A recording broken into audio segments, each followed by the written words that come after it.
moi, personnellement, de ce que j'ai pu observer euh, en étant en Chine ici, c'est que euh, la Chine investit beaucoup dans l'innovation.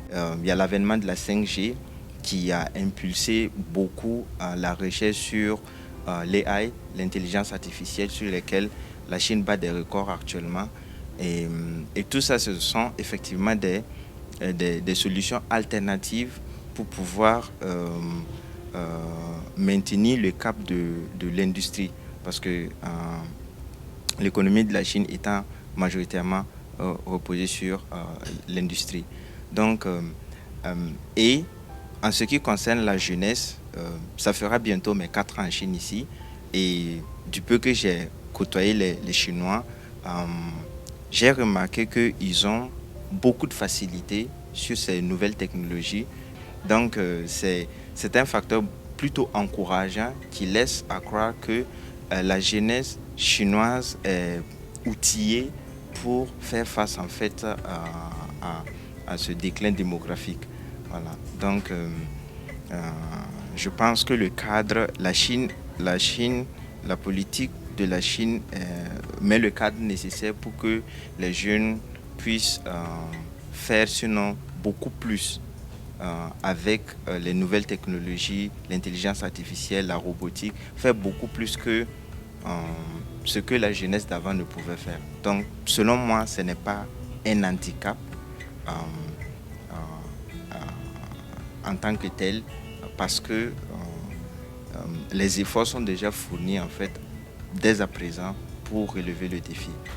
En étant ici en Chine, j'ai vu une innovation, surtout sur le plan digital, vraiment hors norme. Ouais. Donc, ici, on prend du fait que un, le pays se repose sur sa jeunesse pour avancer. Je peux dire que c'est voilà, une innovation qui, majoritairement, le contribuable, c'est la jeunesse chinoise qui font les recherches et autres. Donc, euh, euh, je peux dire que de ce fait, les jeunes chinois sont très innovateurs.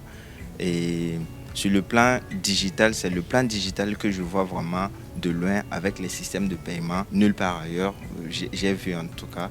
Et il y a aussi l'intelligence artificielle qui est très avancée.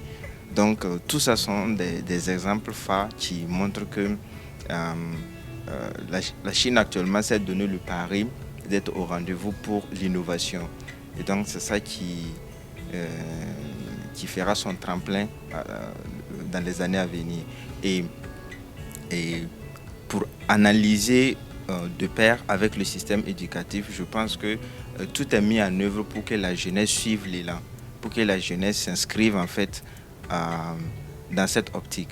Et cela peut facilement se voir à travers les moyens qui sont mis pour créer le cadre dans les universités avec des bibliothèques vraiment très bien équipées, des laboratoires très bien équipés. Et aussi sur les médias sociaux chinois, on voit facilement que dès le bas âge, on attire l'enfant à s'intéresser à tout ce qui est technique, à tout ce qui est technologique. Donc, donc la jeunesse, ce que je peux dire du système éducatif, c'est que tout le cadre, la politique met tout le cadre pour que les jeunesses voilà, soient innovateurs. Voilà, pour que la jeunesse soit innovatrice plutôt. Donc, je pense que euh, c'est un exemple, c'est un modèle qui est appréciable, qui est apprécié. Et donc, tel que c'est fait, la jeunesse ne peut seulement que être dans l'excellence dans ce domaine. Voilà. Quand on voit un peu les exemples que j'ai cités tout à l'heure.